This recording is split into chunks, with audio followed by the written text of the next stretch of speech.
Hello students, I am शरद और आज हम लोग डिराइव करेंगे 3 इक्वेशंस ऑफ मोशंस जो लास्ट वीडियो में बताई थी मैंने, जो कि कौन कौन सी थी। v equals to u plus a t पहली थी आप, सेकेंड थी s equal to u t plus half a t square और थर्ड थी v square equal to u square plus 2as। तो इन तीनों इक्वेशंस का डिराइवेशन करेंगे कौन से मेथड से? एल्जेब्रिकल मेथड से। एक ग्राफिकल मेथड और होता है, वो हम नेक्स्ट वीडियो में समझाएंगे। पहले हम एल्जेब्रिकल मेथड से इस वीडियो में सारे प्रूफ्स कर लेते हैं, जो कि एग्ज़ाम पॉइंट ऑफ व्यू से भी इम्पोर्टेंट है आपका। तो पहला आपका जो है फर्स्ट इक्वेशन ऑफ मोशन करते हैं। इक्वेशन ऑफ मोशन जिसका अदर नेम क्या होता है आपको बता चुका हूँ मैं, क्या होता है? वेलोसिटी ct टाइम रिलेशन भी तो कहा जाता है, वेलोसिटी टाइम रिलेशन। तो क्या है आपकी first equation? That is v equals to u plus a t. तो इसको प्रूफ करते हैं। तो इसको प्रूफ करना बहुत आसान है, हम पहले से जानते हैं। वी नो दैट, क्या हम पढ़ चुके हैं? क्या पढ़ चुके हैं? वी नो दैट एक्सेलरेशन क्या होता है? v minus u upon T तो होता है। तो इसी को क्या कर दो? क्रॉस मल्टीप्लाई कर दो। तो a t equals to v minus u, तो v equals to u plus a t. तो ये आपको क्या हो गई? फर्स्ट इक्वेशन ड्राइव हो गई। फर्स्ट इक्वेशन ड्राइव करना बहुत ही सिंपल है। अब देखते हैं सेकेंड इक्वेशन ऑफ मोशन। तो सेकेंड इक्वेशन ऑफ मोशन,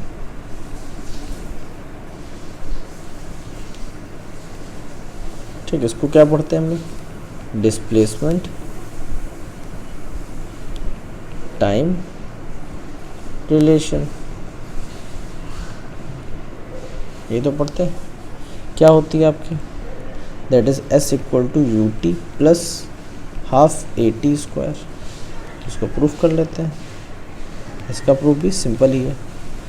अब देखिए यहाँ पे निकालना क्या है? डिस्प्लेसमेंट को निकालना है, s को निकालना है। वहाँ पे a से निकाला था एक्सेलरेशन। अब डिस्प्लेसमेंट निकालने के लिए क्या चाहिए भाई? डिस्प्लेसमेंट होता है वेलोसिटी इनटू टाइम। डिस्प्लेसमेंट क्या होता है? Velocity into time.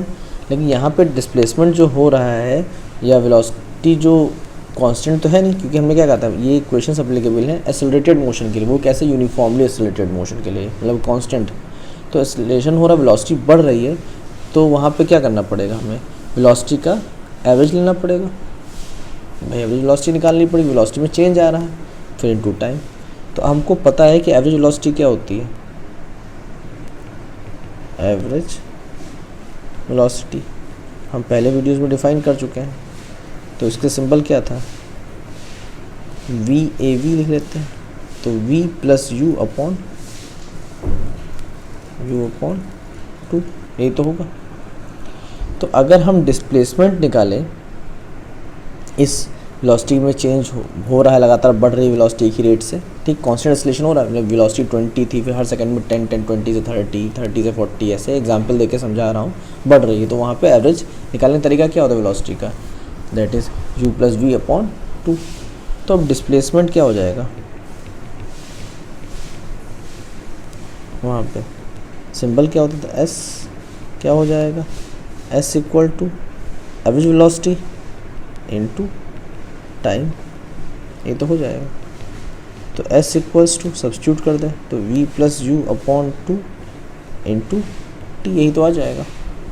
अब हमें देखिए जो इक्वेशन ऊपर डिराइव करनी है, उसमें क्या हमारा v टर्म आ रहा है? नहीं आ रहा है। u है, t है, a है, सारा कुछ है, लेकिन यहाँ पे हमारा v नहीं आ रहा। तो v को एलिमिनेट कर दें, तो इसको भी फर्स्ट इक्वेशन मान के छोड़ देते हैं, ठीक। और यहाँ पे हम v को हटाने का निजाम बनाते हैं। तो अगर देखें from first equation of motion, देखें जो पहले ड्राइव प्रूफ कर चुके हैं, इक्वेशन ऑफ मोशन देखें तो क्या होता है? v equals to u plus a t. तो v की वैल्यू अगर u प्लस ए टी लिख दें, वहाँ पे सब्स्टिट्यूट कर दें, तो गलत कुछ होगा नहीं, और v हट जाएगा और u और a और t के टर्म्स में हमारी रिलेशन बन जाएगी। तो सब्स्टिट्यूट कर देते हैं। Substituting above value in first equation, we get, हमें क्या मिलेगा भाई? देखिए हमें क्या मिलेगा, देखिए समझ लीजिए। यहाँ पे नेक्स्ट पेज पे कर रहा हूँ उस चीज़ को। तो यहाँ पे जहाँ पे आपका v था, वहाँ क्या लिख देंगे? u plus a t.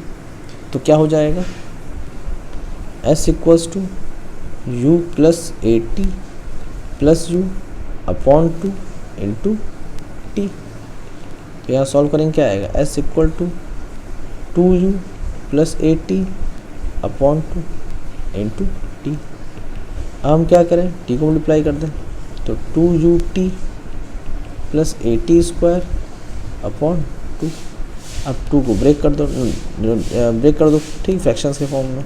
तो क्या है, ut प्लस 1 अपॉन टू ए टी स्क्वायर, और ये हमारा क्या हो गया, प्रूफ हो गया। सेकेंड इक्वेशन ऑफ मोशन किस मेथड से, अलजेब्रिकल मेथड से। ऐसे ही थर्ड इक्वेशन ऑफ मोशन को प्रूफ कर लेते हैं, ठीक है। तो नेक्स्ट पेज से करते हैं, ठीक, थर्ड इक्वेशन ऑफ मोशन को।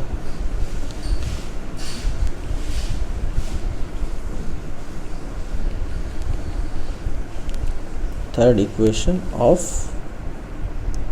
मोशन, ठीक, इसका अदर नेम क्या था, डिस्प्लेसमेंट वेलोसिटी रिलेशन, यही तो था। और क्या थी आपकी, v square equal to u square plus 2as, ये तो था, v square equal to u square plus 2as। इसको प्रूफ कर लेते हैं। तो कैसे प्रूफ करेंगे, फिर से इसमें देखिए, इसमें s निकालना है टर्म को, तो डिस्प्लेसमेंट इसमें निकाल लेते हैं। तो लास्ट जो अभी प्रूफ किया सेकंड इक्वेशन का किया था उस तरीके से सेम होगा। तो यहाँ पे भी क्या हो जाएगा, डिस्प्लेसमेंट, मैं डायरेक्टली लिख रहा हूँ यहाँ पे, ठीक है। आप एग्जाम में करेंगे तो एवरेज वेलोसिटी वाला स्टेटमेंट लिख लेंगे आप, ठीक है, और कह देंगे स्टेटमेंट लिख के कि object is moving with uniform acceleration, so displacement equals to average velocity into time. तो displacement equals to average velocity into time, मतलब कि s equals to we plus you upon two into T. अब देखेंगे आप third equation जो proof कर रहे हैं, इसमें t टर्म नहीं आ रहा है, तो t टर्म को एलिमिनेट करना है। तो फिर से वही करेंगे कि हम फर्स्ट इक्वेशन की हेल्प लेंगे, using first equation of motion. तो क्या था, v equals to u plus a t, यहाँ से क्या चाहिए, t चाहिए, तो t इक्वल्स टू क्या हो जाएगा, v माइनस यू अपॉन ए आ जाएगा।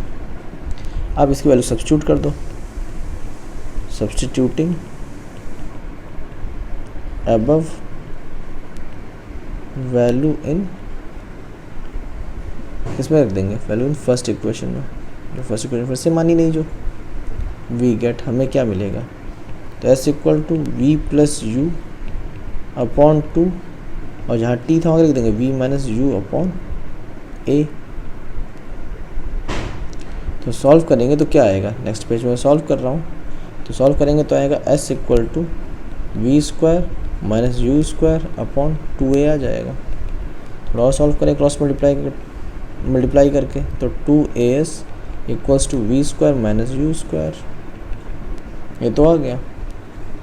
तो अब इसको रिजॉल्व कर लेते हैं थोड़ा सा, v square equal to u square plus 2as, क्या तो रीअरेंज कर लेंगे, तो रीअरेंज करने पर क्या आ रहा है, v square equal to u square plus 2as। तो ये हमारे तीनों इक्वेशंस के डेरिवेशन हो गए किस मेथड से, अलजेब्रिकल मेथड से। अभी हम नेक्स्ट वीडियो में ग्राफिकल मेथड पहले से करेंगे प्रूफ, लेकिन ग्राफ पहले बनाना सीखेंगे, ग्राफिकल मेथड्स में निकालते कैसे हैं डिस्टेंस को, डिस्प्लेसमेंट को, वेलोसिटी को, तभी तो हम 3 इक्वेशंस ऑफ मोशन प्रूफ कर पाएंगे। तब तक रिवाइज करिए इन प्रूफ्स को अलजेब्रिकल मेथड से। अगर कोई डाउट होता है तो आप हमसे आप कमेंट्स के थ्रू या आप मुझसे डायरेक्टली कांटेक्ट करके आप समझ सकते हैं, ठीक है। बात समझ में आ गई तो रिवाइज करिए। Thank you.